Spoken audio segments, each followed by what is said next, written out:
말씀을 보겠습니다. 말라기 3장입니다. 8절, 말라기 3장 8절 9절. 사람이 어찌 하나님의 것을 도둑질하겠느냐? 그러나 너희는 나의 것을 도둑질하고도 말하기를 우리가 어떻게 주의 것을 도둑질하였나이까 하는도다. 이는 곧 11조와 봉헌물이라. 너희 곧 온 나라가 나의 것을 도둑질하였으므로 너희가 저주를 받았느니라. 아멘. 여러분 9절에 보면 이렇게 말합니다. 온 나라가 나의 것을 도둑질하였으므로. 11조와 봉헌물은 개인적인 거죠. 근데 지금 이스라엘은 민족적으로 하나님의 것을 도둑질했어요. 그러면 이스라엘 전체에 뭐가 무너졌다는 거예요? 예배요. 단순히 개인적인 문제가 아니고 나라적인 문제를 지적하고 있어요. 이스라엘 나라 전체가 하나님 앞에 예배가 무너졌다는 거예요. 우리가 물론 개인적으로 11조와 봉헌물이 회복되어져야 합니다. 우리가 교회적으로 11조와 봉헌물이 회복되어져야 합니다. 또한 가정적으로 아니면 기업적으로 회복되어져야 합니다. 근데 하나님은 지금 무엇을 바라보고 있어요? 나라 전체를 바라보고 있는 거예요. 그럼 왜 이스라엘 나라 전체가 11조와 봉헌물이 무너졌을까요? 누가 무너진 겁니까? 제사장들이 무너진 거예요. 레위인들이 무너진 거예요. 고관들이 무너진 거예요. 선지자들이 무너진 거예요. 그리고 백성들이 무너진 거예요. 지금 말라기는 우리에게 이것을 말하고 있는 거예요. 이것을 일컬어서 우리는 이렇게 표현할 수 있죠. 총체적 부재.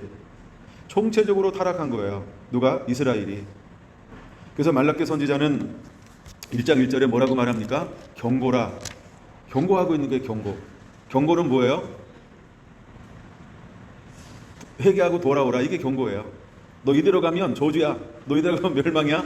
너 이대로 가면 기업 없어. 이대로 가면 너 지옥이야. 근데 회개하고 돌아와. 이것을 말라기는요, 하나님의 사랑이라는 거죠. 그래서 그들을 하나하나 지적하고 있는 거예요. 하나하나 지적하고 있는 거죠. 야, 내가 너를 얼마나 사랑하는지 알아? 그래서 하나님의 사랑을 보여줘요. 그래서 곧바로 누구에 대해서 이야기합니까? 1장 6절은 제사장들아, 나를 멸시하는 제사장들아, 이렇게 말하는 거예요. 그럼 이스라엘은 어떤 공동체냐 하면 신앙 공동체죠. 믿음 공동체죠. 근데 믿음의 핵심 되는 세력이 누구예요? 레위 지파고 제사장들이라는 거예요. 그래서 하나님 특별히 레위인들을 구별했단 말이에요. 레위인이 아닌 사람들은 이 지성소 안에 들어올 수가 없어요. 이 성전에서 머물고 성전에서 사는 사람들은 레위인들이에요. 그리고 그 레위인들 중에서 제사장들이에요. 하나님의 임재가 있는 곳, 하나님의 영광이 있는 곳, 하나님의 지성소가 있는 곳, 하나님의 떡상이 있고 번제단이 있고 이 분향단이 있는 그곳은 아무나 들어올 수가 없어요. 거기는 제사장들만 들어올 수 있도록 하나님이 허용했어요. 그것도 레위 지파 가운데서 구별된 제사장들만이 들어올 수 있단 말이에요. 그래서 하나님을 하나님 되게 하고 하나님의 거룩함을 드러내고 하나님의 영광을 담아내야 될 제사장들을 향하여 말하는 거예요. 그래서 하나님은 이스라엘을 뭘로 택했다 그래서요? 너는 나의 제사장이다. 너는 나의 나라다. 너는 나의 백성이다. 너는 나의 거룩함이다. 하나님이 그를 구별했다는 거예요. 그래서 그들에게 하나님이 분깃을 다른 걸 주었어요.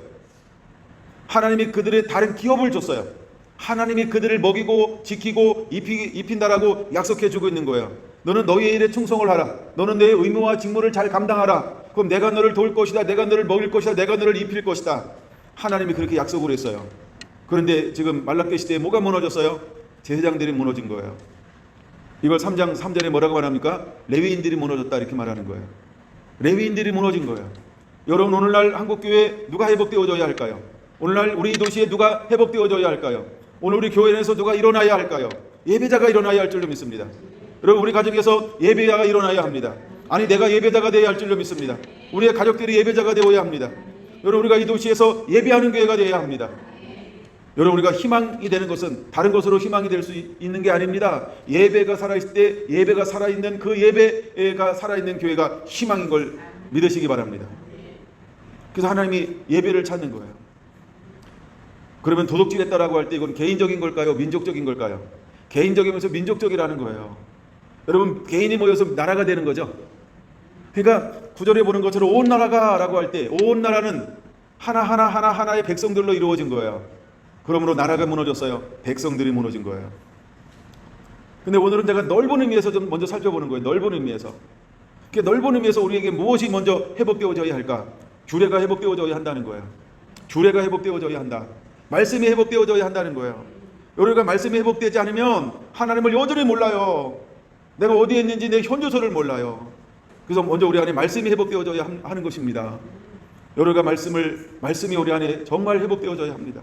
하나님의 말씀 읽을 때 영으로 주시는 하나님의 음성이 우리의 심령 가운데 그대로 흘러 들어와야 할 것입니다. 여러분, 하나님이 레위인들을 세운 이유가 무엇이라고 말하고 있습니까? 2장 5절은 이렇게 말하잖아요. 레위와 세운 나의 언약은 생명과 평강의 언약이라 라고 말입니다. 생명과 평강의 언약이라고 하는 거예요. 예, 내가 온 것은 양으로 생명을 주려 함이니라. 모든 양에게 끊임없이 생명을 불어넣는 이 언약. 할렐루야. 모든 생명에게 하나님의 생명을 불어넣고 생명에 생명되게 하고 생명에 윤택하게 하는 것, 이것을 누굴 통해서 일하겠다는 거예요? 레위인들을 통해서 일하겠다는 거예요. 그럼 레위인들을 통해서 일한다 이 말은 뭘 통해서 이루겠다는 거예요? 예배를 통해서 이루겠다 이 말입니다. 그러므로 우리 안에 가장 중요한 게 뭘까요? 예배라고 하는 거예요. 근데 오늘날 세상 권력들은 마귀에 속한 어둠의 세력들 끊임없이 무엇을 방해하고 파괴하고 무너뜨리고 장난칠까요? 예배라는 것입니다. 그래서 마지막 때 적그리스도가 일어나는 일이 뭘까요? 예배를 방해하는 겁니다. 적그리스도가 일어나서 어디 앉을 거예요? 예, 성전 보좌에 하나님이 자정하시는 그곳에, 이곳에 자정할 될 거라는 거예요. 그때부터 여러분, 그는 강권적인 통치로 억압할 거라는 겁니다. 핍박할 거라는 거예요. 말할 수 없는 환난과 핍박이 일어나는 거예요. 뭐가 무너지는 거예요? 예배가 무너지는 거예요. 여러분, 사단이 와서 무엇을 뺏어갔나요? 예배를 뺏어갔어요. 사단은 와서 예배를 뺏어가는 거예요. 레위와 세운 나의 언약은 생명과 두 번째 평강의 언약이라고 말합니다. 이 언약이 하나님은 레위인들을 통해서 예배를 통해서 회복하게 되기를 원하고 있는 것입니다. 그 레위인들의 입에는 뭐가 있습니까? 6절 진리의 법이 있습니다. 그 입술에는 불의함이 없습니다. 그는 화평과 정직함으로 나와 동행하며 많은 사람들을 돌이켜 죄악에서 떠나게 하는 것입니다. 여러분, 제사장의 입술은 지식을 지켜야 하고 사람들은 그 입에서 율법을 구해야 하는 것입니다. 제사장은 만군의 여호와의 사자가 되어야 한다는 것입니다. 이제 우리의 삶이 어떤 삶이 되어야 할까? 만군의 여호와 하나님을 보여주는 사자. 그래서 저는 이걸 이렇게 부르는 겁니다. 빛의 사자라고 말입니다. 여러분, 빛의 사자는 어디서 가져온 거냐면 로마서 13장에서 가져온 거예요. 빛이신 예수 그리스도를 옷 입어라. 이게 빛의 사자인 것입니다. 그래서 우리 성교랑 성도 한 번 하면 빛의 사자가 되어야 할 줄로 믿습니다. 할렐루야. 우리는 예수님을 닮은 자가 되어야 합니다. 예수님으로 옷 입은 자가 되어야 합니다. 예수님이 어떤 삶을 살았나요? 그는 예배의 삶을 살았어요. 그는 언제나 순종의 삶을 살았어요. 그는 승리자의 삶을 살았어요. 그런 것처럼 우리도 어떤 삶을 살아야 할까? 하나님을 하나님에게 예배하는 예배자의 삶을 사는 것입니다. 여러분, 예수님의 삶을 한마디로 요약하면 이렇게 표현할 수 있습니다. 그는 하나님께 순종하여 살으셨다. 다른 걸로 더 이상 표현할 수 있는 게 없어요. 그냥 예수님의 삶이 순종의 삶이라고 하는 겁니다. 그러면 주님께서 오늘 우리에게 무엇을 요구하고 있는 걸까요? 너 순종할 수 있겠니? 단순한 겁니다. 근데 오늘 이스라엘이 무엇을 잃어버렸어요? 순종을 잃어버렸어요. 그래서 내게로 돌아올 때 무엇을 가지고 돌아오라고요? 말씀을 지키라는 거예요. 내 규례를 지키라, 말씀을 지키라 라고 요구하고 있는 것입니다. 여러분, 우리는 말씀으로 돌아와야 할 줄로 믿습니다. 그 말씀으로 돌아올 겁니다. 근데 돌아오라. 그러면 나도 너희에게로 돌아가리라. 너희에게 이르기를 우리가 어떻게 해야 돌아가리까 하는도다. 그게 돌아오라 할 때 말씀을 지키라 그랬어요. 그 말씀을 지키면 회복되어지는 게 뭐냐 하면 두 번째, 이제 예배가 회복되어집니다. 근데 예배가 회복되어지는 예배의 가장 기본적인 게 뭐냐 하면 드림이라는 거예요. 드림. 근데 드림이 뭐냐? 11조와 헌물이라는 거예요. 드림이 11조와 헌물이라는 거예요. 그래서 11조와 봉헌물을 도둑질했다는 거예요. 그래서 온 나라가 무엇이 임했다? 저주가 임했다 이 말입니다. 여러분, 이 저주가 무엇인지 아십니까? 땅이 메말라가는 거예요. 먹어도 배부르지 않아요. 입어도 따뜻하지 않아요. 마셔도 갈증이 해결되지 않아요. 이게 저주라고 하는 거예요. 수고하고 땀 흘려 막 이랬는데 소출이 없어요. 또 거두어서 창고에 쌓아놓으면 종과 동록이 막 뺏어가요. 수많은 걸 잃어버린 거, 이걸 뭐다? 저주라는 거예요. 그래서 땀 흘림의 대가를 누릴 수가 없어요. 편안함을 누릴 수 없어요. 안락함을 누릴 수가 없어요. 누릴 수가 없다는 건 누릴 수가 없다는 거예요. 여러분, 누릴 수 없는 건 어디서 오는 걸까요? 이건 사단이 하는 일이에요. 사단은 빼앗고 죽이고 멸망시키는 거예요. 사단은 늘 빈곤에 허덕이게 만들어요. 하나님은 풍성한 겁니다. 하나님은 부유한 것입니다. 하나님은 넉넉한 것입니다. 하나님은 누리게 하는 거예요. 그래서 우리가 저주가 임하는 것입니다. 무엇 때문에 저주가 임할까? 하나님을 하나님 되지 못하게 할 때 저주가 임하는 거예요. 하나님을 첫 자리에 올려놓지 못할 때 저주가 임하는 것입니다. 이제 우리 안에 무엇이 회복되어져야 할까? 여러분, 드림이 회복되어져야 할 줄로 믿습니다. 여러분, 드림이 회복되어져야 합니다. 여러분, 하나님 앞에 온전히 드리는 자가 되기를 예수님의 이름으로 축원을 드립니다. 예, 오늘 제가 두 사이에서 굉장히 갈등을 하고 있어요. 이걸 할까 저걸 할까 이거를 먼저 나눌까 저것을 먼저 나눠줘야 되나 이러고 지금 막 갈등을 막 하고 있어요. 예, 오늘 많은 분들이 왔으니까 이거를 나눔으로 더 은혜 좀 집중 누리게 되길 원합니다. 먼저 말라기 쉽게 찾을 수 있는 거니까, 그렇죠? 창세기 1장으로 다시 넘어갈게요. 우리가 이 부분을 창세기 1장으로부터 다시 한번 풀어줬으면 좋겠다 이런 게 있었어요. 창세기 1장 26절 보세요. 창세기 1장 26절에서 30절까지 볼 겁니다. 하나님이 이르시되 우리의 형상을 따라 우리의 모양대로 우리가 사람을 만들고 그들로 바다의 물고기와 하늘의 새와 가축과 온 땅과 땅에 기는 모든 것을 다스리게 하자 하고, 다스리게 하자가 오늘 포인트예요. 하나님 모든 걸 다 만드시고 사람에게 어떻게 했어요? 다스리도록 사람에게 주었다는 거예요. 하나님의 자기 형상 곧 하나님의 형상대로 사람을 창조하시되 남자와 여자를 창조하시고 하나님의 그들에게 복을 주시며 하나님의 그들에게 이르시되 생재 크고 번성하여 땅에 충만하라. 땅을 정복하라. 바다의 물고기와 하늘의 새와 땅에 움직이는 모든 생물을 다스리라 하시니라. 이게 사람에게 주신 하나님의 놀라운 축복이죠. 그 다음에 책무고 권리고 의무이죠. 그 다음에 29절 하나님이 이르시되 내가 온 지면에 씨 맺는 모든 채소와 씨 가진 열매 맺는 모든 나무를 너희에게 주노니 그 포인트예요. 주노니 너희의 먹을 거리가 되리라. 하나님께서 사람을 만드시고요, 땅에 모든 씨 맺는 것들을 만드신 다음에 그것을 우리에게 주었어요. 근데 우리에게 그러면 11조와 봉헌물을 온전히 드림으로 인해서 무엇을 누려야 할까요? 누림이 있어야 되죠. 풍성함과 넉넉함이, 인택함이, 필요가 채워짐의 삶이 있어야 되죠. 근데 하나님 앞에 도덕질함으로 인해서 11조와 봉헌물을 드리지 않으므로 온 땅에 뭐가 임했어요? 저주가 임하니라. 그럼 저주가 임한다 이 말은 뭐야? 이건 하나님의 계획이 아니라는 거예요. 이건 사람에게 하나님이 원하는 게 아니라는 거예요. 그럼 저주가 왜 올까요? 빼앗겼기 때문에 오는 것입니다. 뭔가 빗나갔기 때문에 오는 것입니다. 그것을 제가 성경을 통해서 증명해 드릴 건데, 다시 한번 30절 또 땅의 모든 짐승과 하늘의 모든 새와 생명이 있어 땅에 기는 모든 것에는 내가 모든 푸른 풀을 먹을 거리로 주노라 하시니, 주노라 표시해놔야 돼요. 주노니 주노라 그대로 되니라. 할렐루야. 하나님이 이것을 모든 걸 우리에게 주었다는 말이에요. 그런 다음에 2장 4절에서 6절 먼저 봅니다. 이것이 천지가 창조될 때 하늘과 땅의 내력이니 여호와 하나님이 땅과 하늘을 만드시던 날에 여호와 하나님이 땅에 비를 내리지 아니하셨고 땅을 갈 사람이 없었으므로 들에는 초목이 아직 없었고 밭에는 채소가 나지 아니하였으며 안개만 땅에서 올라와 온 지면에 적셨더라. 왜 아무것도 없어요? 사람이 아직 없으므로. 그렇죠? 그럼 마땅히 사람이 있으면 그때부터 뭐가 시작된다라고 하는 거예요. 사람이 딱 나타나면 뭐가 시작돼요? 아까 주노니 주노라, 이게 시작된다는 거예요. 주노니 주노라. 그 다음에 뭐가 시작될까요? 다스리고 정복하고 충만하라. 이게 시작된다라고 하는 거예요.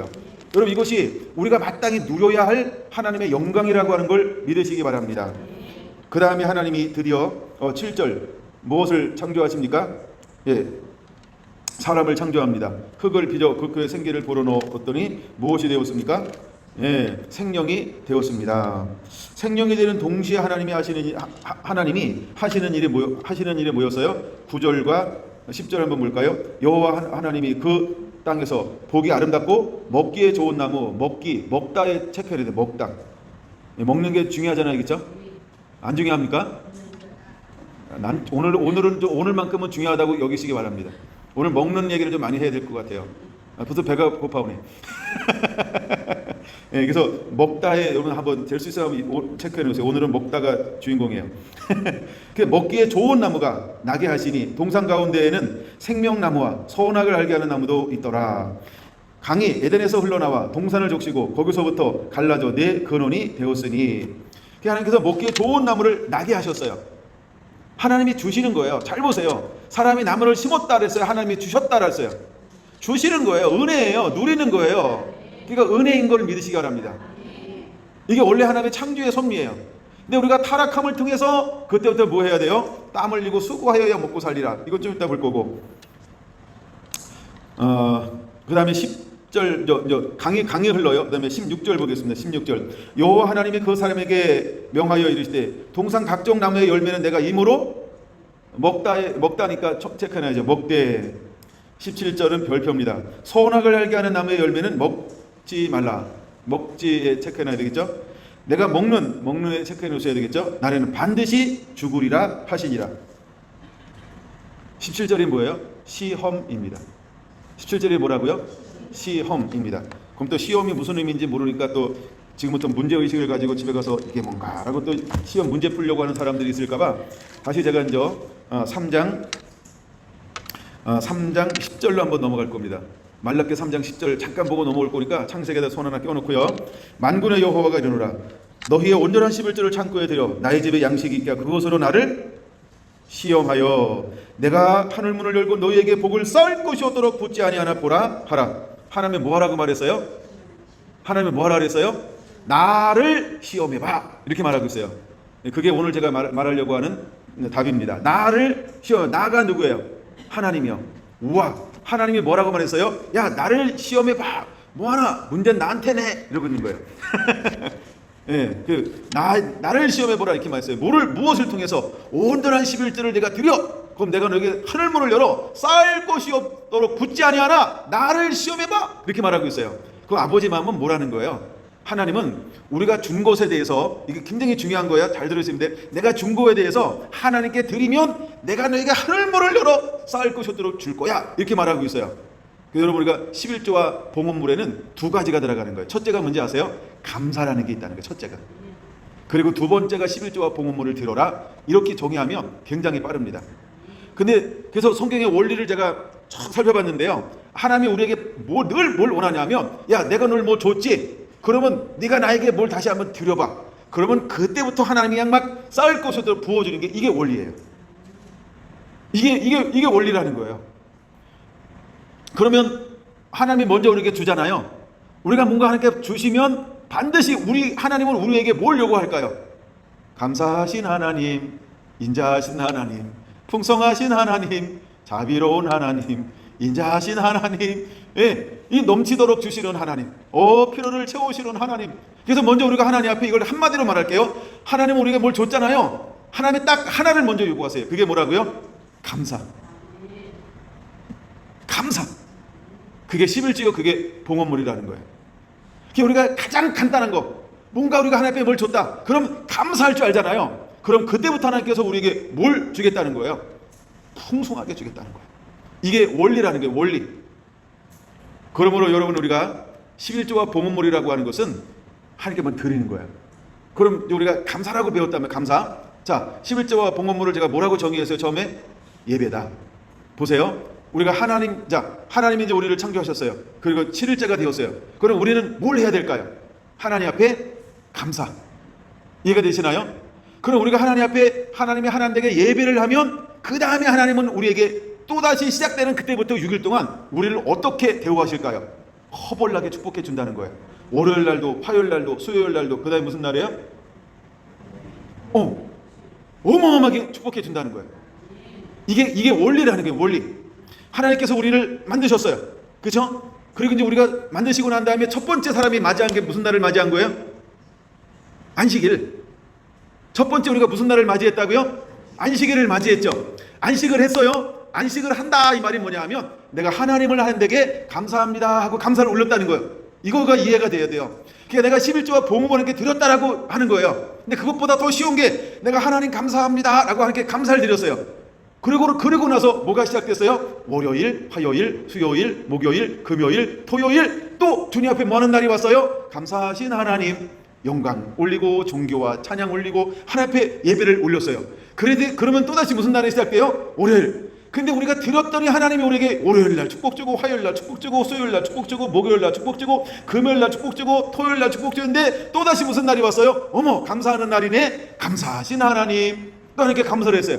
그랬더니 하나님 우리에게 또다시 월요일 날 뭘 주는 거예요? 이것이 계속 반복되는 게 창조의 원리라는 거예요. 그래서 하나님은 우리의 삶에 있어야 될 모든 걸 필요를 채워주시는 분. 그래서 하나님이 우리에게 간단하게 말하는 거예요. 야, 너 나를 시험해봐. 이 말이 뭐냐면, 야, 너 내게 준 거를 감사 한번 해봐. 그럼 내가 하늘문을 열고 내게 어떻게 부어주는가, 넌 그걸 보게 될 거야. 나에게 감사 한번 해봐. 그럼 내가 하늘문을 열고 내가 너를 어떻게 대우하는지 네가 그것을 보게 될 거야. 하나님, 이것이 예배라는 거예요. 하나님과 나와의 교제라고 하는 거예요. 이것이 하나님과 나와의 교제라고 하는 거예요. 그럼 여러분 잘 보세요. 우리가 월요일부터 시작됐을까요? 아니죠. 우리가 월화수목금토 주 이렇게 하면 언제부터 우리가 시작됐어요? 언제부터 시작했다고요? 뭐 이렇게 어려워하세요? 토요일. 자, 우리가 언제부터 시작됐어요? 토요일 날. 토요일 날은 반만이라고 반으시잖아요. 아닌가? 요새 다 하시나? 하여간 우리는 토요일 날 시작됐어요. 근데 사람을 딱 만드시고 나서 그때부터 하나님께서 이 땅에 뭐가 자라나게 하셨어요? 모든 만물에 자라나게 하셔서 우리에게 뭐 했다고요? 주리니 주노니, 그걸 줬단 말이에요. 이거 아까 줬죠. 간단한 거니까 이걸 이해가 돼야 돼요. 줬으니까 그 다음에 이제 하루 이제 딱히 그 다음날 우리가 오이 땅 뭘 준비하고 있어야 돼요? 뭘 주노니 주리니 받았잖아요. 받았으면 이제 뭘 해야 돼요? 그러니까 낯짝이 있어야 됩니다. 네, 감사해야지. 감사했더니 하나님의 월요일날, 화요일날, 수요일날, 목요일날, 금요일날, 토요일날 내 삶을 어떻게 채워줬다고요? 하늘 문을 열어 쌓을 것이 없도록 부어준다는 거예요. 이게 이해가 되셔야 합니다. 우리가 월요일부터 쎄 빠지게 일한 다음에 쎄 빠지게 일한 다음에 너 드려라 그랬더니 뭐 일주일도 안 됐는데 거둔 것도 없는데 뭘 감사해요. 이게 인문학이에요. 이게 세상 인본주의예요. 이게 하나님을 떠난 생각이에요. 창세기를 다시 보세요. 하나님 우리가 그렇게 말하고 있지 않아요. 하나님 그렇게 말하고 있지 않다는 거예요. 그렇죠? 우리가 언제부터 시작됐다고요? 토요일. 그죠? 그 토요일날 딱 시작되는 동시에 하나님께서 이 땅 가운데 뭘 나게 하셨어요? 9절 보세요. 9절. 먹기 좋은 나무가 뭐하게 하시니? 나게 하시니. 사람을 딱 만드시고 난 다음에 먹기 좋은 나무가 나게 하시니. 그럼 내가 좋은 거 먹었어요? 나쁜 거 먹었어요? 그럼 좋은 거 먹었잖아. 하나님은 내게 뭘 공급해 줬어요? 좋은 걸 공급해 줬어요. 그러므로 하나님 앞에 11조를 드린다, 소제물을 드린다, 첫것을 드린다, 절기예물을 드린다, 봉헌물을 드린다. 무엇을 드리는 걸까요? 좋은 거. 이해가 안 되시나 봐. 저쪽에 3명만. 자, 다시 한번. 하나님이 내게 뭘 줬어요? 좋은 걸 줬잖아요. 좋은 거. 그렇죠? 그럼 내가 하나님 앞에 뭘 드릴 수 있나요? 좋은 것들이라 이렇게 말하는 거예요. 그래서 모든 절기에 하나님 앞에 드리는 것은 무엇을 드리는 것이다? 좋은 것을 드리는 것이다. 왜 좋은 것을 드릴 수밖에 없을까요? 그게 답이에요. 좋은 것만 있으니까. 이게 이해가 돼야 돼요. 그렇죠? 거기 나오잖아요. 먹기 좋은 나무가 나게 하시니. 그럼 내가 지금 누리는 건 전부 뭐예요? 좋은 것만 있잖아요. 그렇죠? 좋은 것만 있잖아요.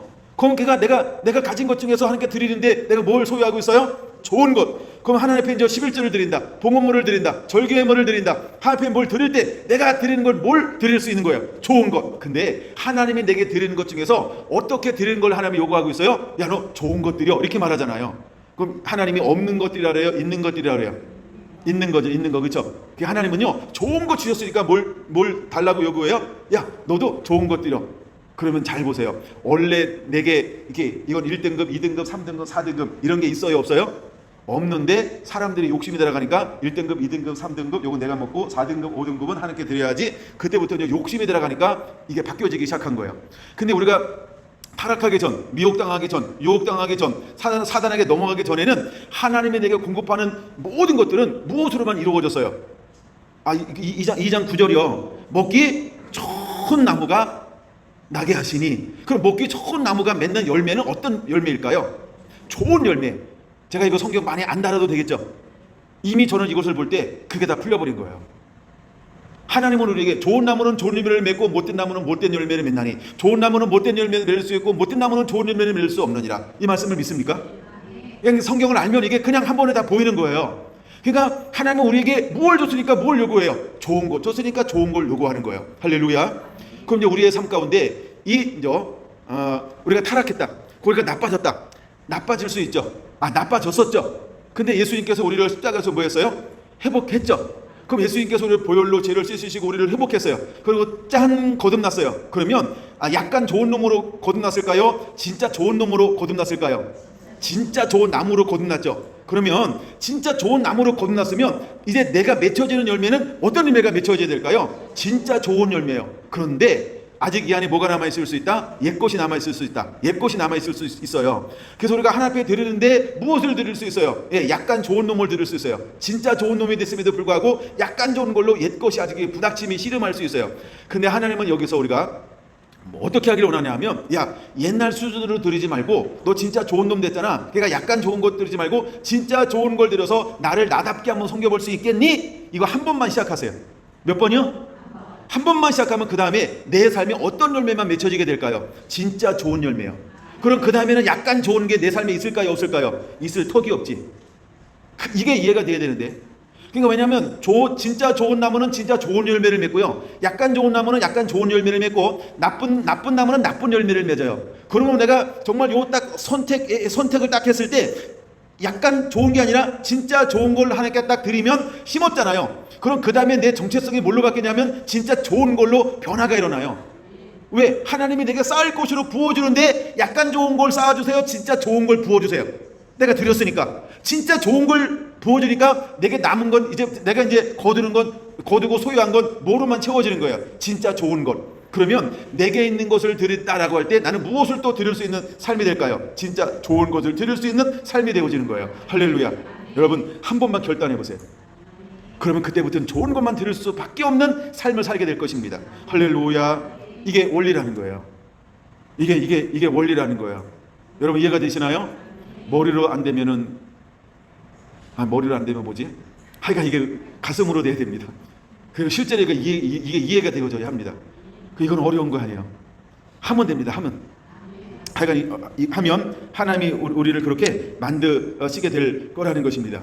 근데 지금 17절 하다가 제가 잠깐 넘어왔어요. 17절은 뭐냐 하면 거기다가 시험 이렇게 한번 적어 놓으셔야 돼요. 하나님이 우리에게 야, 너 나를 한번 시험해 봐. 이게 17절이라는 거예요. 17절이 왜 시험이냐 하면, 선악을 알게 하는 나무의 열매는 먹지 말라. 먹는 날에는 반드시 죽으리라. 그래서 이 선악이라는 우리를 시험하는 거예요. 우리를 시험하는 거. 근데 하나님이 선악과는 딱 한 그루만 놔두고 우리에게 좋은 열매 맺는 나무는 몇 그루 주었을까요? 셀 수 없이 많이 주었어요. 셀 수 없이. 그러니까 여러분들이 초점을 하면 안 돼, 여기에 초점을 두지 마세요. 하면 돼, 셀 수 없는 그곳에 초점을 두시기 바랍니다. 근데 우리는 가끔 뭐에 초점을 자꾸 둬요? 하지 마 하면 안 돼, 이게 왜 자꾸 끌리니? 그쵸? 근데 사단이 오기 전까지는 여기에 끌렸어요? 끌리지 않았어요? 끌리지 않았어요. 그럼 잘 들으세요. 그럼 우리가 거듭났다, 완전해졌다, 하나님 영의 인도함 받으면 죄에 끌릴까요? 끌리지 않을까요? 그걸 믿으시라는 거예요. 유혹에 끌릴까요? 끌리지 않을까요? 안 끌립니다. 이게 거듭남이에요. 이게 하나님 나와 함께하면 더 이상 17절에 끌리지 않아요. 선악과에 끌리지 않아요. 우리 성향은 누릴 것 만 가지에 끌리게 되어져 있는 거예요. 아멘.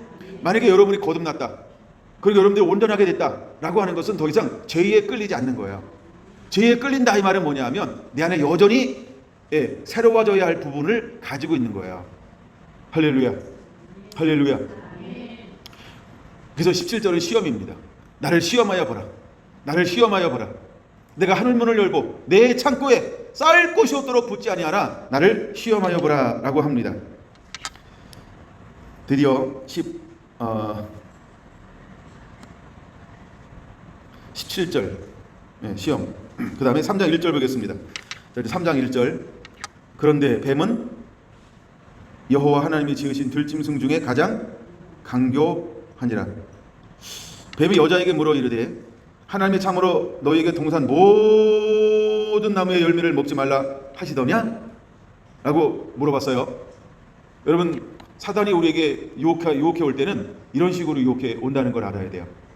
사단이 여자를 유혹하는데 어떻게 유혹하냐면, 하나님이 동산에 모든 나무를 먹지 말라고 하느냐 하면서 자꾸 뭐에 초점을 맞추게 만든 거예요. 이 질문의 뉘앙스를 잘 보세요. 지금 먹는 수많은 가지 초점을 맞추는 거예요. 먹지 말라는 한 가지가 기억해내고 그거를 왜 인식하고 왜 그걸 잊어버리고 사느냐? 너 그걸 바라봐야지. 저 어디에 초점을 맞추는 질문을 하고 있는지 그 뉘앙스를 한번 생각해 보라는 거예요. 이해가 되셨죠? 근데 사단은 뭐에 자꾸 초점을 맞추게 만들어요? 그 먹지 말라고 하는 그 하나, 하면 안 된다라고 하는 그 하나, 하면 반드시 죽으리라고 하는 그 하나에 초점을 맞추게 만들어버려요. 사단의 전략은 이런 겁니다. 뱀같이 지혜롭고 할 때 세상의 권력들은요, 안 되는 그 하나를 계속 우리 생각의 눈앞에 갖다 놔요. 이게 사단의 전략이라는 거예요. 그래서 우리가 깨어있지 않으면, 우리가 하나님을 전적으로 의지하지 아니하면 이곳에 흔들릴 수밖에 없어요. 근데 수많은 사람들이 사단이 무엇을 갖다 놔도 다 넘어지지 않는 사람들이 있는 걸 믿으시기 바랍니다. 그렇죠? 그럼 우리도 넘어질 수 있어요? 안 넘어질 수도 있어요? 안 넘어질 수 있는 걸 믿으시기 바랍니다. 예, 사단이 욥 앞에 전부를 뺏어가요. 욥이 넘어집니까? 안 넘어집니까? 안 넘어지는 거예요. 여러분, 요셉이 그 넘어집니까? 넘어지지 않습니까? 그 유혹에 안 넘어지는 거예요. 할렐루야. 그러니까 안 넘어지는 수많은 사람들이 있어요. 다니엘이 넘어져요? 안 넘어져요? 안 넘어져요. 새 친구가 넘어져요? 안 넘어져요? 안 넘어져요. 그러므로 우리도 안 넘어질 수 있는 걸 믿으시기 바랍니다. 아멘. 아멘. 사단은 항상 초점을 어디다가 두냐 하면 그 죄악에 갖다 줘요. 불순종에 자꾸 초점을 맞춰요. 하나님이 하지 말라고 하는 것에 자꾸 이것이 막 돋보이게 만들어 버려요. 이게 1절의 뉘앙스예요. 그 이해가 되셨죠? 2절 한번 볼게요. 여자가 뱀에게 말하되, 이때 하여간 대꾸하지 않아야 되는데 하여간 대꾸했어요.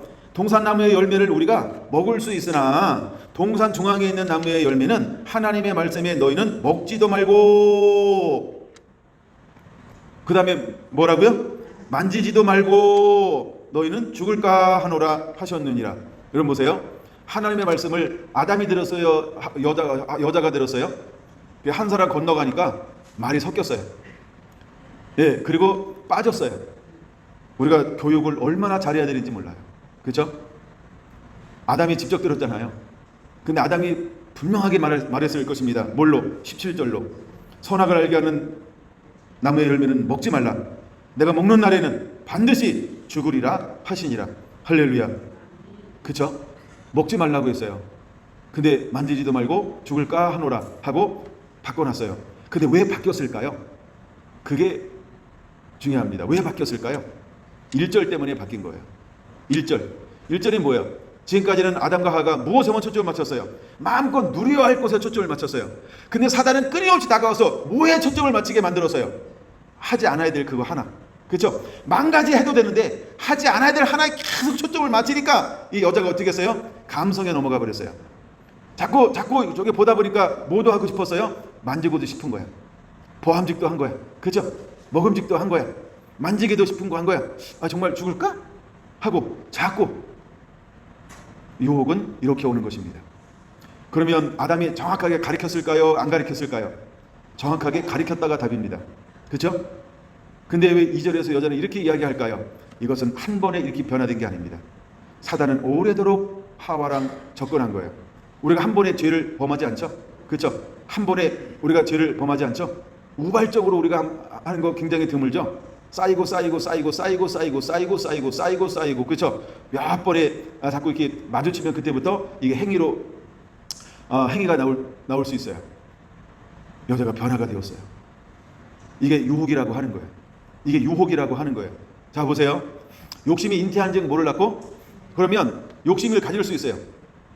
근데 우리가 다 욕심을 잉태해서 죄를 낳는 건 아니죠. 마찬가지로 하와에게 어떤 시즌이 있었던 거예요. 욕심이 잉태하는 시즌이 있는 거예요. 그렇죠? 그럼 우리가 욕심이 들어올 수 있어요. 욕심이라는 씨앗이 내 마음밭에 떨어질 수 있어요. 그럼 욕심이라는 씨앗이 내 마음에 떨어져 있지만 내 마음에 떨어진 욕심이라는 씨앗에 무엇을 하지 못하게 만들어 버려야 돼요? 새끼까지 못하도록. 그렇죠? 또다시 얘가 번성하지 못하도록 우리 욕심에 이끌릴 수 있어요. 우리가 그렇게 할 수 있어요. 우리가 미혹받을 수 있어요. 유혹받을 수 있어요. 넘어질 수 있어요. 사단이 내게 다가올 수 있어요. 우리는 사단과 떨어지고 헤어지는 이 삶을 사는 게 아닙니다. 그렇죠? 늘 함께 하는 것이고 그 속에 함께 하는 겁니다. 근데 우리가 중요한 게 뭐냐 하면 욕심이 내 안에 들어왔다. 그러면 죄를 낳지 않게 하는 거예요. 여러분, 우리는 사산시켜야 할 줄로 믿습니다. 우리는 욕심을 사산시켜야 돼요. 욕심을 내 안에서 죽여버려야 돼요. 욕심이라고 내게 들어올 수는 있어요. 근데 이것을 죽이는 것이 내게 필요한 거예요. 하와가 무엇을 하지 못했을까요? 욕심을 사산시켜버리지 못했어요. 사단이 다가왔을 때 너무 강교해. 너무 사단이 강교해. 이 강교하다 이 말이 뭐냐면 지혜롭다 이 말이에요. 지혜롭다. 하나님이 만든 피조물 중에 가장 지혜로운 게 뭐였다? 뱀이었어요. 뱀. 그래서 사단이 누구를 통하여 일할까 했더니 가장 지혜로운 놈. 그놈이 누구라고요? 뱀. 그래서 우리가 지혜로운 사람 보고 꾀가 많은 사람 보고 뭐라고 그래요? 뱀 같냐? 이러는 거예요. 아유, 능구렁이 막 이러잖아요. 그렇죠? 예, 지렁이도 아니고 막 능구렁이. 저만 그렇게 그냥 능구렁이처럼 샬샬샬 거리냐 이러잖아요. 그렇죠? 이게 지혜롭다는 거예요. 이게 지혜롭다는 거예요. 사단은 그렇게 다가옵니다. 근데요, 뱀이 얼마나 이 당시 최고의 아름다운 모습을 가지고 있었다는 거예요. 조심하세요. 아름다움에 속지 않게 되길 바랍니다. 내가 지금 장로님 쳐다보고 있어요. 아름다움에 넘어가지 않게 되길 바랍니다. 집사님, 김현지 집사님, 아름다움에 넘어가지 않아야 합니다. 근데 사단이 가장, 이 뱀이 가장 아름다웠어. 그래가지고 사단이 누구를 찜했어요? 나는 아름답지. 하여간 교만 덩어리, 하여간 사단이 교만 덩어리잖아요. 그래가지고 가장 아름다운 곳을 들어가 버렸어요. 여러분, 아름다움에 속지 않게 되길 바랍니다. 타락한 본성은요, 어떤 속성이 있어요? 아름다워지고 싶은 속성이 있어요. 똑똑해지고 싶은 속성이 있어요. 우월감, 뭐 이런 거. 왜? 이게 뱀의 속성이거든요. 예. 그래서 그런 속성이 우리 안에 있어요. 근데 사단은요, 이것을 얼마나 지혜롭게 이용하는지 몰라요. 그래서 여러분, 우리가 고린도전서 1장이 되어야 합니다. 없는 자가 되어야 합니다. 약한 자가 되어야 합니다. 아멘. 예, 무식한 자가 되어야 합니다. 뭐 따는 자가 되어야 한다는 거예요. 이걸 육체로 자랑하지 않는 자가 되어야 한다는 거예요. 그래야 이 유혹에 걸리지 않을 수 있어요. 유혹이 멀리 있는 거 아닙니다. 하여간 그래요. 그 다음에 그랬더니요, 이제 하와가 계속해서 유혹이 돼가지고 2절 3절은 뭐냐면, 여자는 뭐라고요? 흔들리는 갈대라 그러잖아요. 그러니까 갈대 올 때 다른가요? 화장실도 아닌데. 하여간 여자의 마음이 이제 흔들리기 시작했어요. 감성이 흔들리기 시작했어요. 사단은 이것을 놓치지 않아요. 하와의 마음이 흔들리죠. 그때 4절, 뱀이 여자에게 뭐라고 말합니까? 4절, 여자가 뱀이 여자에게 이르되, 시작, 너희가 결코 죽지 아니하리라. 죽을까 하느라 흔들리잖아, 그렇죠? 아담이 분명히 말했을 거예요. 뭐라고요? 반드시 정령 죽으리라. 근데 유혹받으니까 뭐래요? 죽을까 하느라 이런 거예요. 약간 흔들리기 시작했죠. 정령 반드시 이러면은 좀 더 기다렸을 거야. 근데 죽을까? 흔들리네. 뱀이 다가와서요, 흔들린 이 갈대에 세게를 박자. 그래서 다른 말 안 하고 무슨 얘기만 했어요? 결코 죽지 아니하리라 하면서 결코라는 확신적인 이 거짓말을 남발하기 시작을 했어요. 여러분, 유사품에 속지 않게 되길 바랍니다.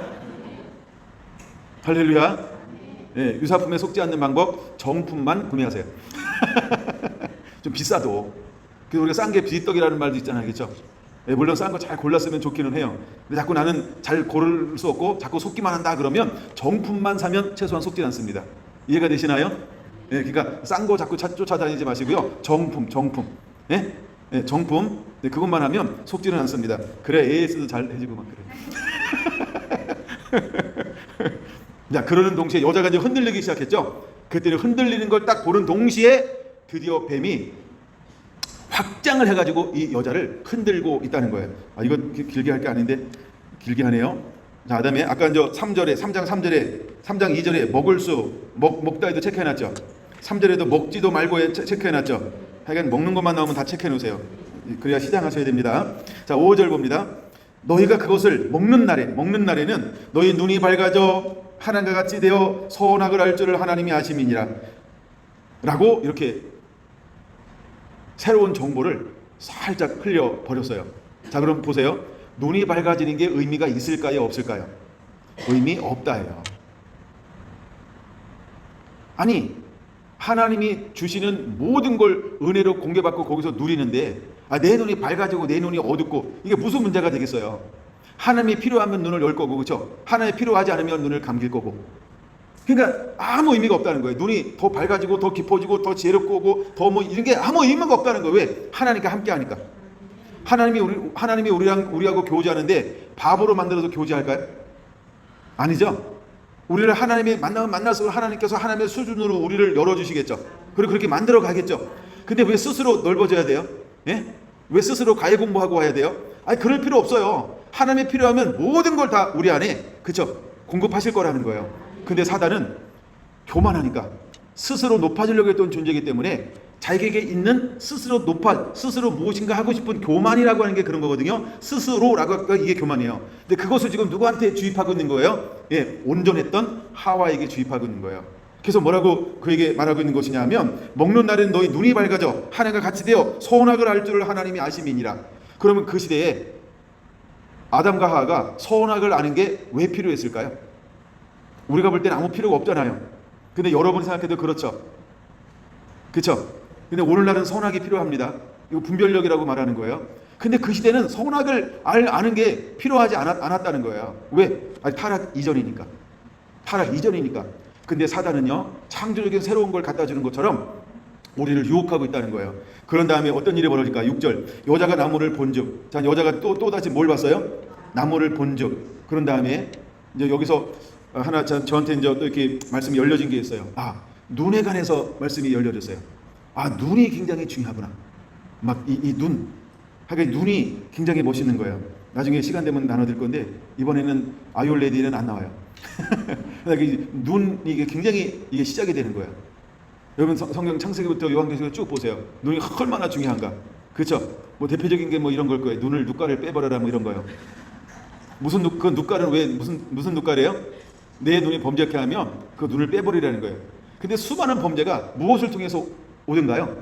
눈가를 통해서 오는 겁니다. 그래서 그거는 눈이 아니라 눈깔이에요. 근데 왜 눈깔이냐면 눈이 밝아져서 그런 거예요. 눈이 밝아져서. 근데 눈이 밝아졌다 했는데 밝아졌다 할 때 밝아짐, 뭐에 밝아진 거예요? 죄악으로 밝아진 걸 말합니다. 그럼 실제로 하나님 앞에서 볼 때는 어두움이죠. 근데 누구의 입장에서는 밝아지는 거예요? 불순종한 입장에서는 밝아지는 거예요. 그 다음에 마귀의 입장에서는 밝아지는 거예요. 그러나 하나님의 입장에서는 뭐 한 거예요? 어두워지는 거예요. 이렇게 사단이 속입니다. 이렇게 사단이 속여요. 이렇게 속이는 거예요. 그래서 여러분 우리가 도마에게 말하잖아요. 내가 보는 것으로 믿느냐? 그잖아요. 그러니까 자기 수준으로 보는 걸 믿으려고 그래요. 그러니까 어두운 것을 아무리 밝혀야 희미한 불빛이지. 그죠? 근데 하나님의 영안의 눈을 확 열어주면 희미한 게 아니고 뭐예요? 선명합니다. 선명하게 보이는 거야. 그냥 내가 하나님께만 가까이 있어도 내는 선명하게 보는데 아니 뭐 지 눈으로 자꾸 보려고 그래요. 아무리 지 눈으로 봐도 어떻게 보인다고요? 희미한 불빛이야. 근데 우리는 스스로 보려고 합니다. 그게 교만이거든요. 눈도 나누면 재밌겠죠.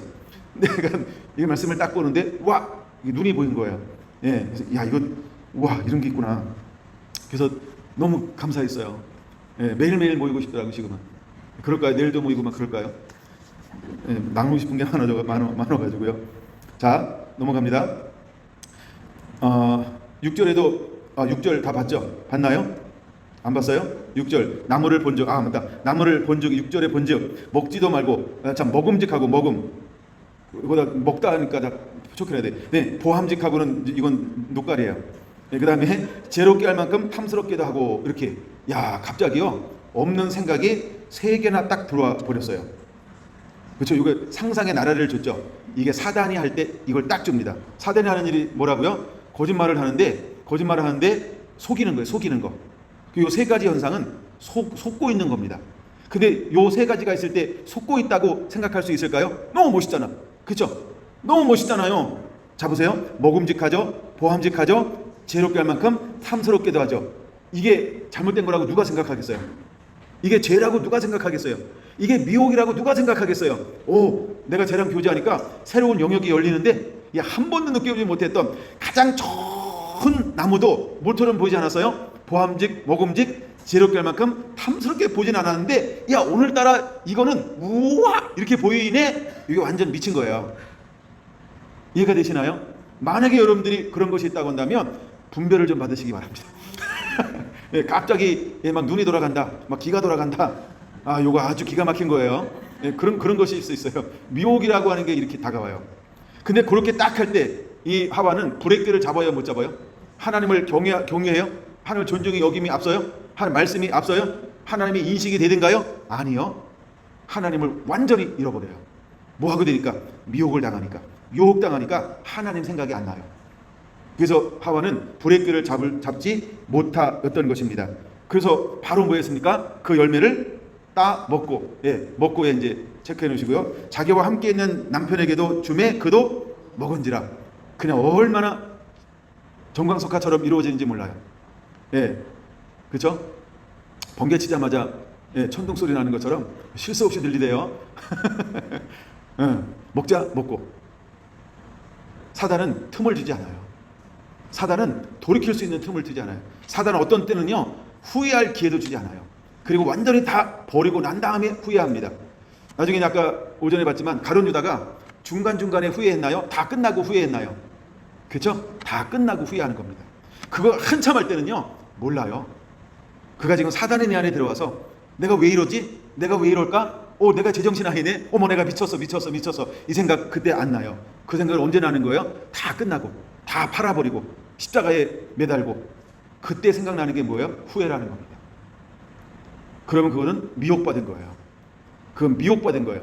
그럼 최소한 우리는 이제 내가 후회된다, 깨달았다. 내가 미쳤지. 나쁜 놈. 내가 왜 어떻게 했는게. 그러면 그때 회개하시면 돼요. 예? 그 내가 어머 어떻게 그러고만 있으면 그게 문제야. 근데 그런 거 딱 깨달았을 때 뭐 해야 돼요? 그때 회개하면 됩니다. 그러면 그건 굉장한 은혜가 임하는 것입니다. 근데 수많은 사람들이 뭐로 끝나요? 어머 어떻게 미쳤지. 어머 미쳤지. 그리고 그리고 끝나. 변화가 없습니다. 그때부터 우리는 뭐에 붙들릴까요? 자책감. 죄에 붙들려서 죄에 끌려다니기 시작할 겁니다. 그때부터. 혹시나 여러분이 그런 걸 경험하고 혹시 그런 것이 있다고 한다면 어머머머머 이럴 때 어머머 할 때 그때 회개하시기 바랍니다. 그게 회개의 기회라는 거예요. 타이밍이라고 하는 게 있어요. 여러분 그 타이밍을 잡으시기 바랍니다. 예. 그 다음에 바로 행동을 했어요. 그 다음에 17절 볼게요. 17절 시작. 아담에게 이르되 내가 내 아내의 말을 듣고 내가 내게 먹지 말라 한 나무의 열매를 먹었은즉, 먹지에도 체크해놓고요, 열매를 먹었은즉도 체크해놓고요. 하여간 먹는다는 말은 무조건 다 체크해놓으세요. 지금 그 중간에 넘어온 부분에 엄청 많아요. 그 다음에 먹었은즉 땅은 너로 말미암아 뭐를 받고? 저주를 받고. 이렇게 나옵니다. 자, 그러면 말라기, 여기다 손 하나 아직 껴놓으세요. 아직 안 끝났으니까. 말라기 3장 9절을 다시 한번 봐야 돼요. 너희 곧 온 나라가 나의 것을 도둑질하였으므로 너희가 저주를 받았느니라.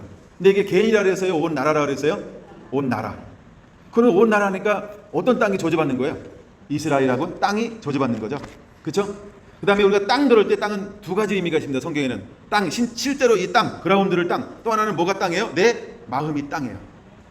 그 두 가지 저주가 임합니다.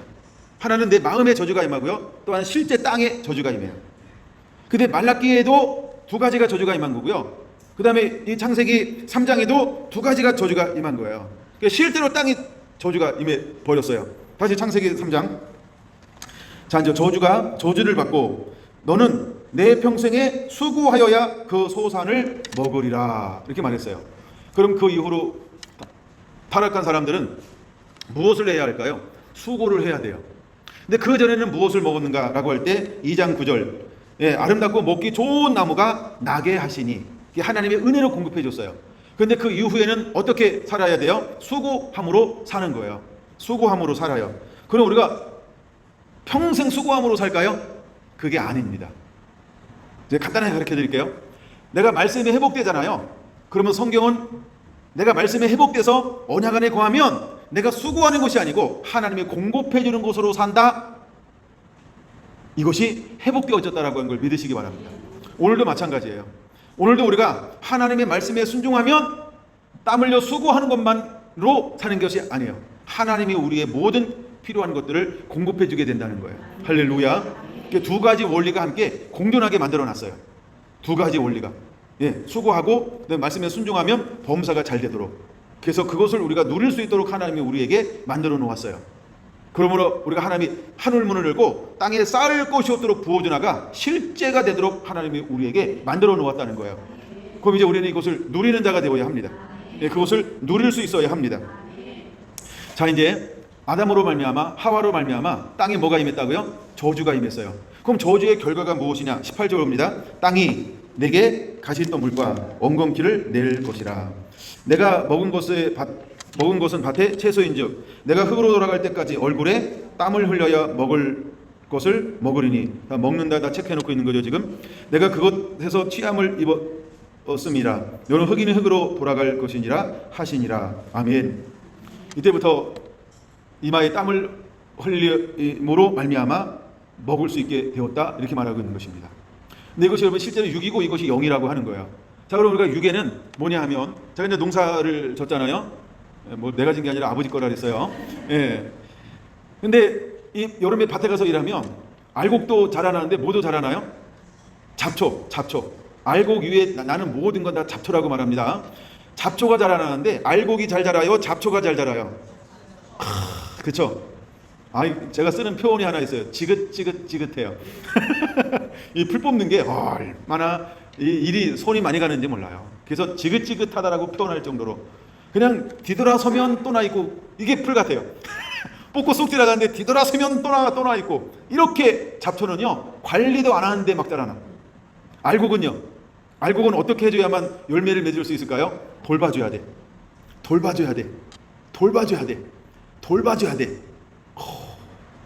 양은 돌봐야 되는 겁니다. 그렇죠? 이리는요 안 돌봐도 이렇게 잘 자라냐? 일이 돌봐주는 거 봤어요? 이 일이 돌봐주던가요? 일이 그게 돌봐주나요? 아니에요, 그렇죠? 일이는 돌보지 않는데도 걔는 잘 자라.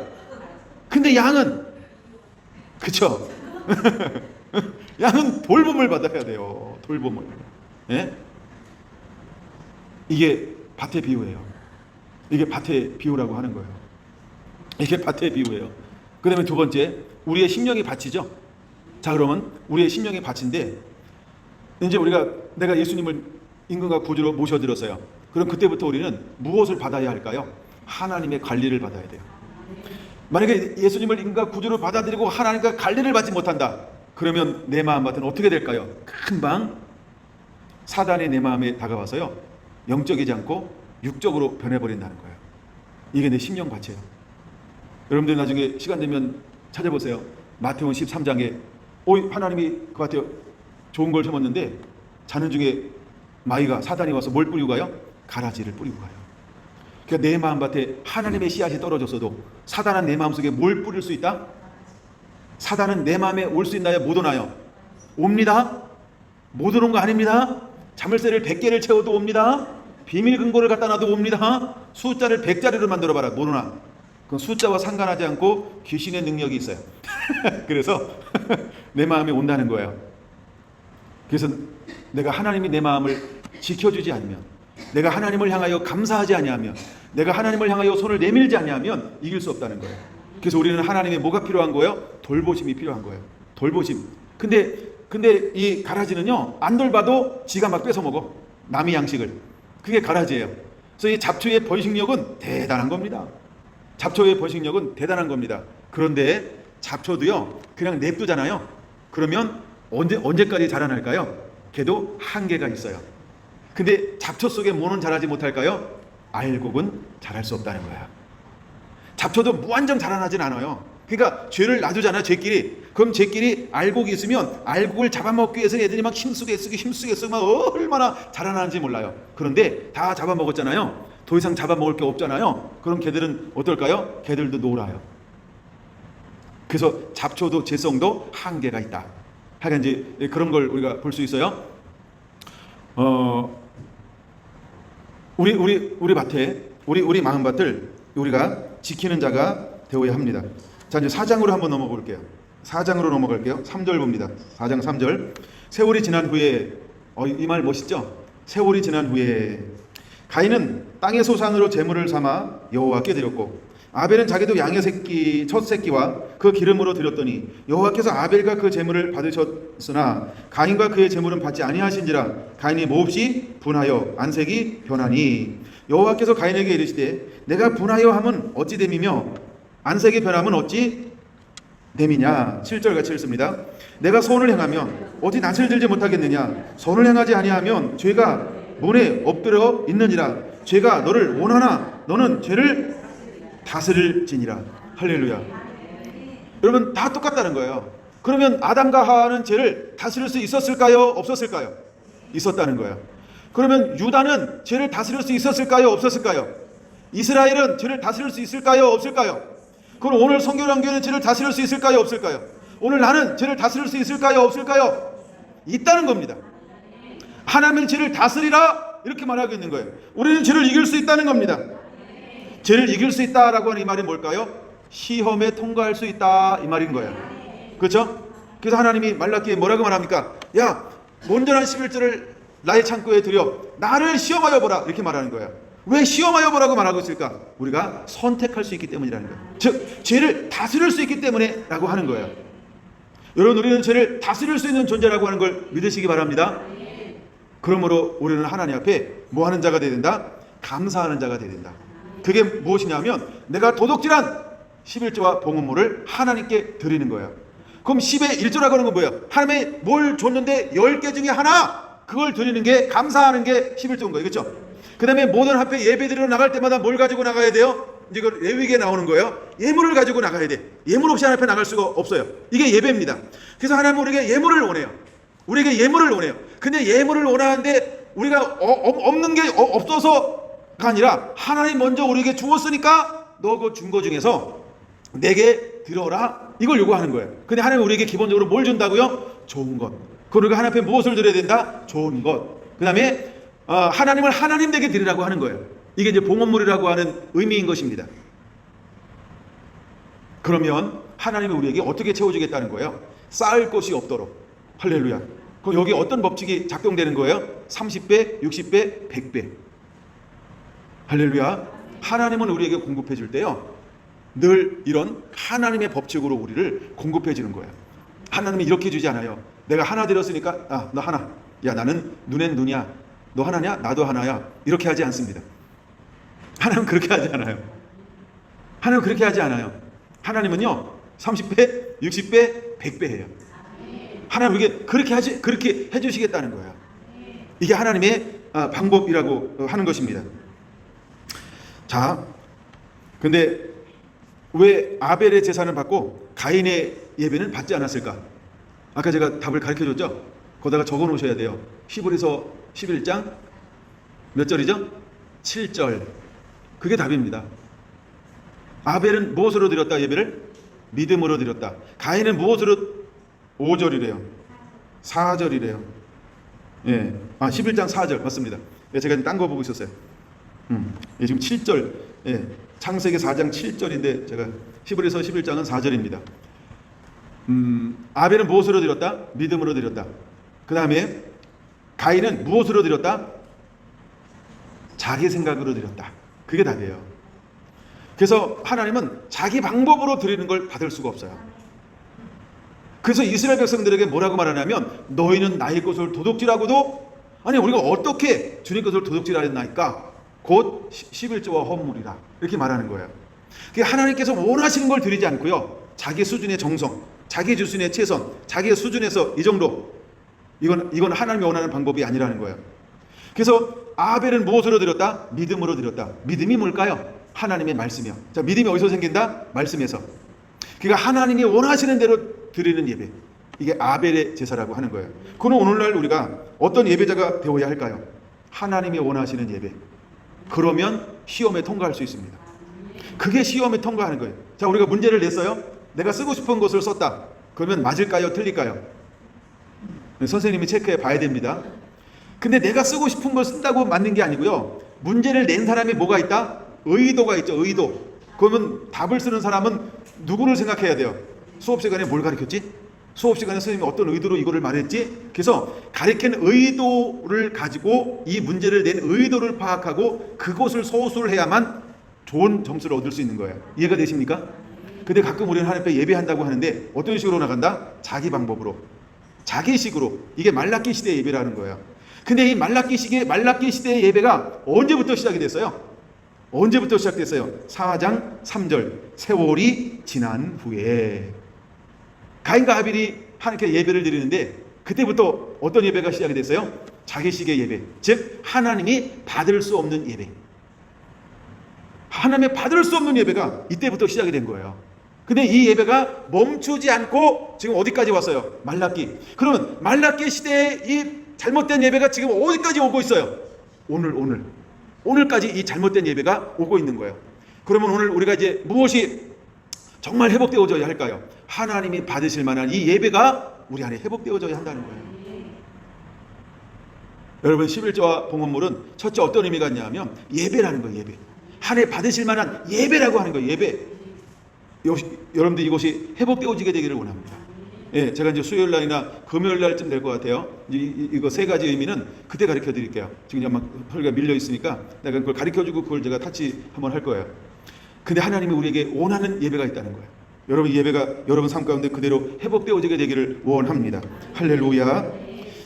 자, 이제 우리가 어떻게 예배가 회복되어지는 것, 그리고 하나님께서 왜 우리에게 시험해 보라고 하는지에 대한 것이 좀 이해가 되셨습니까? 이게 좀 이해가 되어야 되는데, 하나님은 우리에게 끊임없이 시험해 보라고 말하고 있어요. 여러분 창세기 1장 2장 17절 선악과를 딱 놓고, 선악과는 뭐라 그랬어요? 하나님의 시험이라는 거예요. 시험. 여러분 우리 이 시험에 통과해야 합니다. 근데 이 시험에 낙방할 수 있도록 우리 안에 뭐가 온다는 거예요? 사단의 미혹, 유혹이 온다는 거예요. 사단은 와서 이 시험에 통과하지 못하도록 끊임없이 우리를 흔들어 놓을 거예요. 그래서 그걸 시험이라고 말하는 거예요. 근데 시험이 오는데, 시험이 딱 왔을 때 누가 선택하는 거예요? 내가. 그렇죠? 그 다음에 말라기 3장 10절에도 누가 선택하는 거예요?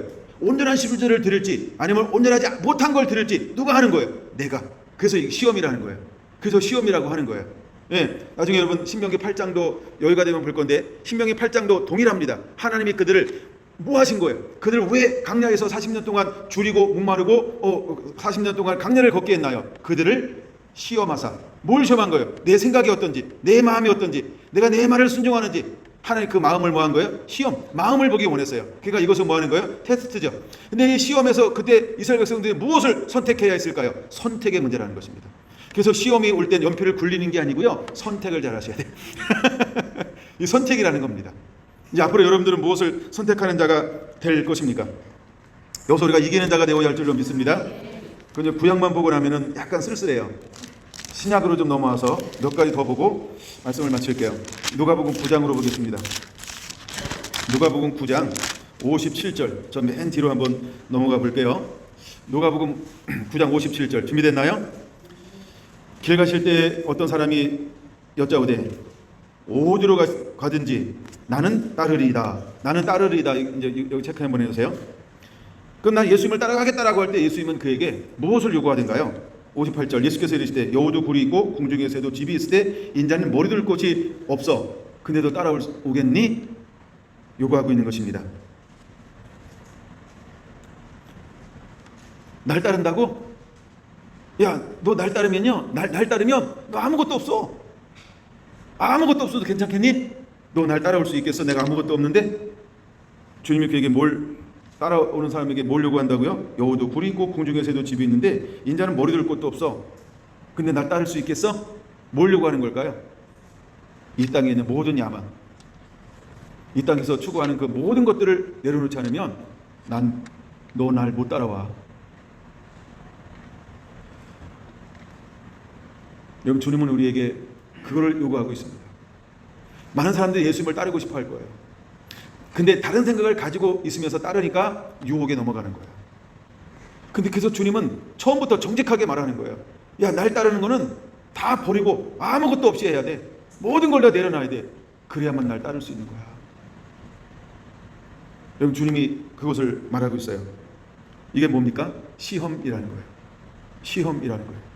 두 번째 59절이요. 또 다른 사람에게 나를 따르라 하시니 그가 이르되 나로 먼저 가서 내 아버지를 장사하게 허락하옵소서 이르시되 자기의 죽은 자들을 장사하게 하고 너는 가서 하나님의 나라를 전파하라. 예수님이 따르라고 할 때 그가 뭐라고 말합니까? 나 아버지가 돌아가셨는데 장사하고 바로 올게요. 며칠장이냐? 하루장입니다. 그들은 뭐 죽은 지 바로 하루에 못 오니까요. 우리는 3일장이죠.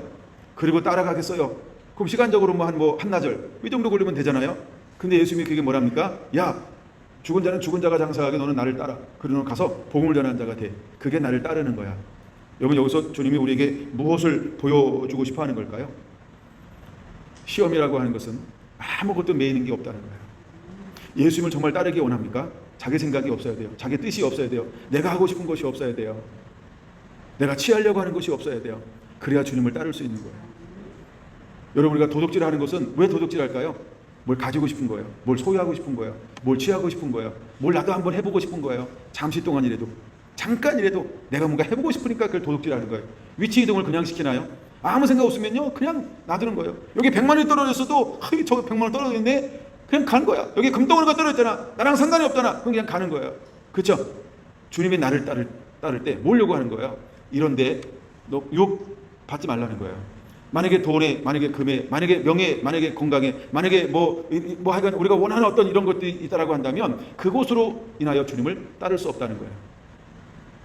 여러분, 도둑질하는 것은 그 멀리 있는 게 아니고 남의 이야기가 아니라는 거예요. 그래서 우리가 하나님 앞에 온전히 예배자가 되기 위해서 주님 앞에 11절 드리는 거, 봉헌물을 드리는 건요, 마땅히 해야 될 거라는 거예요. 이것이 유혹이 되지 말라는 거예요. 이건 내게 아니라는 거예요. 이건 마땅히 하나님께 드려야 되는 것이고 마땅히 이렇게 봉헌물을 드려야 된다는 거예요. 이것을 내 것으로 취하지 말라는 의미도 있어요. 이것을 내가 먼저 사용하고요, 그렇게 하지 말라는 거예요. 하나님의 것은 하나님께. 할렐루야. 여러분, 우리 안에 다른 것이 있다고 한다면 주님을 따를 수 없다는 걸 보여주고 있는 거예요. 또 하나의 비유가 나오죠. 61절이요. 또 다른 사람에게 이르되 주여 내가 주를 따르겠나이다마는 나로 먼저 내 가족을 작별하게 허락하소서. 예수께서 이르시되, 같이 읽을까요? 손에 쟁기를 잡고 뒤를 돌아다보는 자는 한 나라에 합당하지 아니하리라 하시니라. 만약에 우리가 마음을 뺏긴다라고 한다면 아무리 내가 주님의 제자가 되고 싶고 주님을 따르고 싶어도 될 수 없다는 거예요. 주님은 그런 사람을 뭐 하는 거예요? 부르질 않습니다. 예수님은 그런 사람 자체를 부르지 않아요. 그걸 깨달아야 합니다. 근데 수많은 사람들이 뭐라고 이야기합니까? 예, 난 주님을 따랐었는데요. 아예 그냥 자기가 뒤쫓아간 거지. 뒤쫓아간 거지, 그렇죠? 예, 그거는 따르는 게 아닙니다. 8장 23절 보겠습니다. 누가복음이요. 8장 23절 한번 보겠습니다. 준비됐나요? 같이 한번 읽습니다. 시작.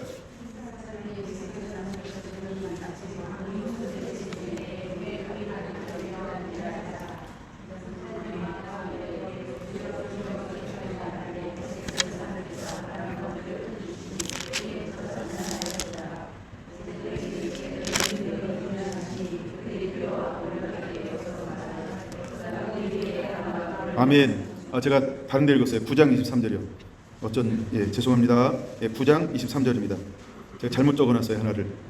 다시요. 또 무리에게 이르시되 아무든지 나를 따라오려거든 자기를 부인하고 날마다 제 십자가를 지고 나를 따를 것이니라. 누구든지 제 목숨을 구원하고자 하면 잃을 것이요 누구든지 나를 위하여 제 목숨을 잃으면 구원하리라. 사람이 만일 온 천하를 얻고도 자기를 잃거든 빼앗거든 하면 무엇이 유익하리요? 누구든지 나와 내 말을 부끄러워하면 인자도 자기와 아버지와 거룩한 천사들의 영광으로 올 때에 그 사람을 부끄러워하리라. 내가 참으로 너희에게 이르노니 여기 서 있는 사람 중에 죽기 전에 하나님의 나라를 볼 자들도 있느니라. 아멘. 우리가 주님을 따를 때 어떻게 따라야 하는지를 보여주고 있는 것입니다. 그래서 9장 57절에서 62절에 이 세 가지 종류에서 어떤 사람이 되어야 할까? 여러분, 23절에서 27절에 말씀하고 있는 것처럼 우리는 이렇게 따르는 자가 되어야 합니다. 첫째, 자기를 부인하고 날마다 제 십자가를 지고 예수님을 따라야 한다는 것입니다. 이것이 주님을 따르는 방법이에요. 여러분, 우리가 11절을 드린다, 봉헌물을 드린다, 이게 뭘까요? 그게 자기 부인이라는 거예요.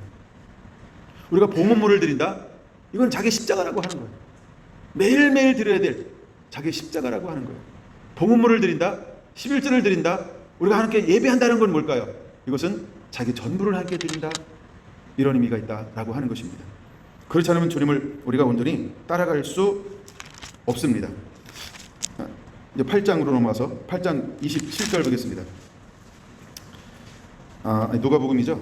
마가복음 10장으로 갈게요. 마가복음, 마가복음 10장 17절. 마가복음 10장 17절.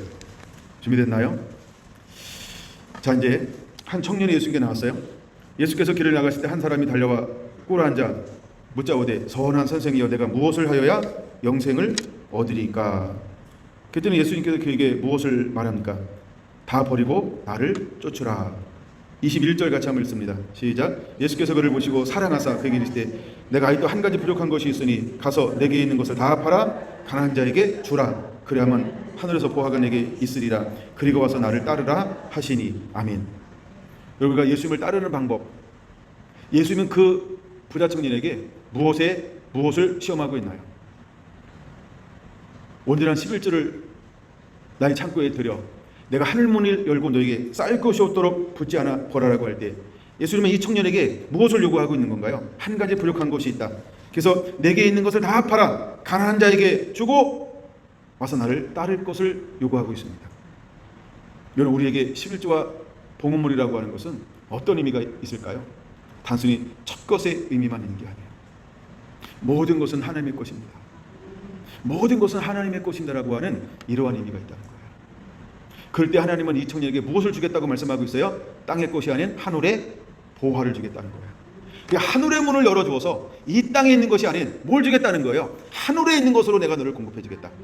내가 이 땅에서 너의 수고로 얻는 것이 아니고 내가 수고로 얻을 수 없는 나의 모든 복을 너에게 주겠다. 하늘의 보화를 주겠다는 거예요. 근데 이 청년은 땅에 있는 걸 소유하고 무엇을 포기했어요? 하늘의 보화를 포기해버렸어요. 어쩌면 오늘 우리가 하나님을 예배한다고 하면서 그렇게 할 수 있다라고 하는 것입니다. 이제 우리가 언약의 사자로 오셨던 예수님 앞에 불로 때로는 잿물로 깨끗함을 입었어요. 이제 우리가 잃어버린 수많은 죄인들을 담아내야 하는 그릇이 되었는데 우리 안에 아직도 이런 우선순위에서 자기를 부인하지 않고 자기 십자가를 지지 않는다라고 한다면, 우리가 나의 것을 전부를 팔아 하나님께 드리지 않는다라고 한다면 우리가 누릴 수 없는 게 있다는 거예요. 그게 뭘까요? 주님이 그 사람을 쓸 수가 없다는 거예요. 주님이 그 사람을 쓸 수가 없다는 걸 우리는 깨달아야 합니다. 주님이 그에게 뭘 요구합니까? 버리라. 버릴 것을 요구하고 있습니다. 버리지 아니하면 감당할 수 없다는 것입니다. 여러분, 예수님께서 28절 이렇게 말합니다. 마가복음 10장 28절, 베드로가 예수께 여짜와 이르되 보소서 우리가 모든 것을 버리고 주를 따랐나이다. 이것이 제자들의 삶이에요. 29절, 예수께서 이르시되 내가 진실로 너에게 이르노니 나와 복음을 위하여 집이나 형제나 자매나 어미나 아비나 자식이나 전토를 버린 자는, 같이 읽습니다. 현세에 있어 집과 형제와 자매와 어머니와 자식과 전토를 100배나 받되 박해를 금하여 받고 내세 영생을 받지 못할 자가 없느니라. 그러나 먼저 된 자로서 나중되고 나중된 자로서 먼저 될 자가 많으니라. 할렐루야. 주님은 우리에게 뭘 말하고 있습니까? 너 온전한 것을 하나님께 먼저 드리라는 거예요. 우리가 먼저 드려야 할 것이 무엇일까요? 하나님을 첫 자리에 놓는 거예요. 하나님을 첫 자리에 놓는 거예요. 예수님을 첫 자리에 놓는 거예요. 그렇지 아니하면 우리는 하늘문이 열리지 않습니다. 예수님을 첫 자리에 놓지 아니하면 하늘문을 열리지 않아요. 여러분, 11조는 어떤 의미가 있을까요? 첫 자리라고 하는 의미가 있어요. 봉헌물, 주님 앞에 드려지는 예물은 어떤 의미가 있을까요? 첫 자리라고 하는 의미가 있다는 거예요. 이해는 되시죠? 그래서 모든 절개의 예물은 레위기 읽어보면 다 나와요. 그러니까 나중에 뭐 신명기도 있고 민수기도 부분적으로 나오지만 레위기에 참 잘 나와요. 그래서 하나님께 드려지는 모든 것은 가장 좋은 거, 그렇죠? 예, 이게 좋은 거라고 하는 건 뭐냐면 첫 것, 이런 의미가 있어요.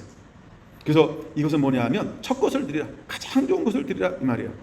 우리가 사랑하는 거, 우리에게 있는 거 가장 좋은 걸 주님 앞에 드려라. 그럼 하나님은 어떻게 하겠다? 하늘문을 열고 쌓일 것으로 우리에게 부어주겠다라고 하는 말입니다. 여러분, 정말 마지막 때 하나님 앞에 영광의 통로로 쓰임받는 사람들이 무엇을 이기는 자가 되어야 할까요? 세상이 없어도 이 부분에서 통과하는 자가 되어야 할 줄로 믿습니다. 여러분, 이것은 굉장히 어려운 게 아니에요. 여러분, 이것은 쉬운 겁니다. 그러나 안 되는 사람에게는 굉장히 어려울 수 있어요. 그러나 되는 사람에게는 이것처럼 쉬운 게 없어요. 난 여러분들이 이 부분이 쉬운 자가 되기를 원합니다. 쉬운 자가 되기를 원합니다. 예수님을 따라다녔던 수많은 무리들은 있어요. 근데 누구는 적어요? 제자들은 적어요. 무리는 굉장히 많습니다. 허다한 무리들이, 수많은 무리들이 군중처럼, 이게 예수님의 사역에 나타나는 단어들이에요. 근데 제자들은요, 그렇죠? 그리 많지 않습니다. 그럼 군중과 무리와 제자들의 차이는 뭘까요? 제자는 버리고 쫓은 사람이에요. 할렐루야.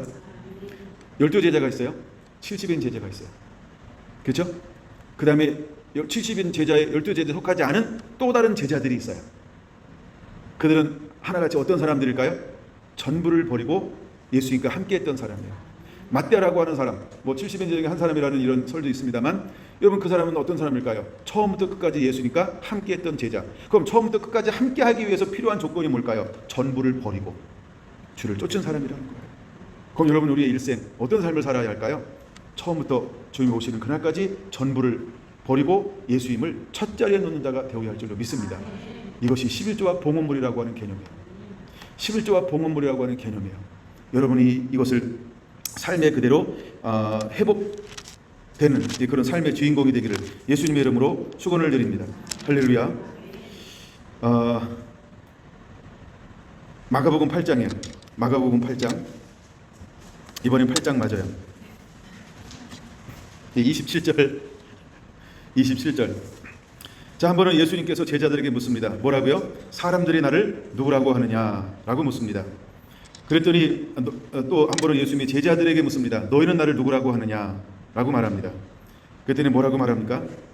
예, 사도 바울은 성령의 감동을 받아서 고백을 합니다. 그럴 때 예수님께서 그에게 무엇을 말하고 있는 걸까? 이 너희는 나를 누구라고 하느냐라고 할 때 이것은 우리가 뭐라고 봐야 되냐면 시험이라는 거예요. 이것이 시험이라는 거예요. 제자들에게 묻는 가장 중요한 시험 중에 하나가 뭘까? 너희는 나를 누구라고 하느냐? 문제를 냈으니까 시험이죠. 너희는 나를 누구라고 하느냐? 문제잖아요, 그렇죠? 그러니까 이게 시험이라는 거예요. 근데 과연 베드로처럼 예수님을 고백할 수 있는 사람이 얼마나 될까요? 베드로처럼 성령의 도우심을 받아서 저는 그리스도시요 살아계신 하나님의 아들입니다라고 하는 고백을 할 수 있는 사람이 얼마나 될까요? 여러분, 얼마나 될까요? 얼마나 될까요? 그럼에도 불구하고 베드로가 그 시험에 통과합니까? 통과하지 못합니까? 통과할 수 없었다는 거예요. 왜? 성령의 도우심을 받았잖아요. 매번 성령의 도우심을 받아야 되는데 그 다음에 그가 어떤 생각을 하게 되나요? 33절에 사람의 일을 생각하고 하나님을 생각하는 것을 잊어버렸다는 거예요. 여러분, 우리가 시험에 통과하기 위해서 이제 어느 수준이 딱 되면 반드시 이 부분에서 거룩한 질서가 재편되어져야 한다는 거예요. 그게 뭘까요? 그렇죠? 하나님의 나라를 생각해야 한다는 것입니다. 우리가 하나님의 나라를 생각하지 아니하면 누구에게 넘어질 수 있어요? 사단의 밥이 될 수 있다는 거예요. 사단의 밥이 될 수 있어요. 사단의 밥이 될 수 있어요. 사단에게 넘어질 수 있다는 걸 여러분들이 기억하시기를 바랍니다.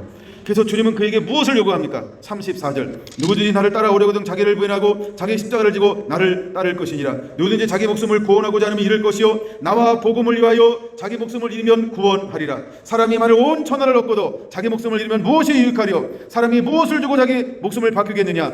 누구든지 음란하고 죄 많은 세대와 나와 내 말을 부끄러워하면 인자도 아버지의 영광으로 거룩한 천들과 함께 올 때 그 사람을 부끄러워하리라. 할렐루야. 이것이 우리에게 오는 시험이라고 하는 것입니다. 이제 오늘 말씀을 마치려고 합니다. 여러분, 나를 시험해보라 하면서 주님 앞에 온전한 11조와 봉헌물을 요구할 때 그 온전한 11조와 봉헌물이 무엇을 의미하는지를 여러분들이 새롭게 깨닫게 되기를 바랍니다. 주님은 우리에게 분명히 말합니다. 그럼 이제 우리가 하나님이 원하시는 그대로 드렸어요. 그럼 주님은 우리를 향해서 어떤 계획을 가지고 있나요? 첫 번째, 하늘문을 여실 거예요. 하늘문을 여실 거예요. 하늘문을 여실 거예요. 이제 마지막 때 하나님이 어떤 사람들을 찾는 거냐면 하늘문을 열어줄 사람을 찾고 있는 거예요. 그래서 여러분, 오늘 말씀은 제가 좀 길어도 다 한 이유는 그냥 한 번에 딱 해야 깔끔할 것 같아서. 근데 여러분, 이것을 반드시 돌파해야 합니다. 그러면 그 돌파한 사람에게 오는 것이 뭘까요? 하늘문이 열린다는 거예요. 돌파한 사람에게 무엇이 올까? 하늘문이 열린다는 거예요. 그에게는 쌓을 것이 없도록 하나님이 부어주게 될 거라는 것입니다. 할렐루야. 하나님이 여러분에게 쌓을 것이 없도록 부어주기를 지금도 기대하고 있습니다. 그러면 그 복을 누리게 되기를 바랍니다. 하나님은 여러분 삶 가운데 메뚜기를 금하기를 원하고 있습니다. 하나님이 여러분의 경영하는 모든 포도밭에 기한절의 열매가 떨어지지 않는 복을 주기를 원하고 있습니다. 하나님이 여러분의 땅을 아름답게 만들어주고 싶습니다. 그 사람이 어떤 사람이냐? 마지막 때 레위인이라는 거예요. 회복된 하나님의 사람이라는 거예요. 이 사람이 하나님을 경외하는 자요, 이 사람이 하나님을 존중히 여기는 자라고 하는 겁니다. 여러분, 이 사람이 무엇을 할 사람인가요? 이 사람은 특별한 하나님의 소유가 될 것입니다. 그래서 말라기 3장 18절에 말하고 있는 것처럼 너희가 들어서 의인과 악인을 분별하고 하나님을 섬기는 자와 섬기는 자를 분별할 사람이 이런 사람이라고 하는 거예요. 여러분, 이 시대가 가면 갈수록 하나님이 원하시는 사람은 이런 수준의 사람을 요구하고 있습니다. 이제 우리가 이런 수준의 사람으로 하나님 앞에 붙들림 당하게 되기를 예수님의 이름으로 축원을 드립니다. 아멘.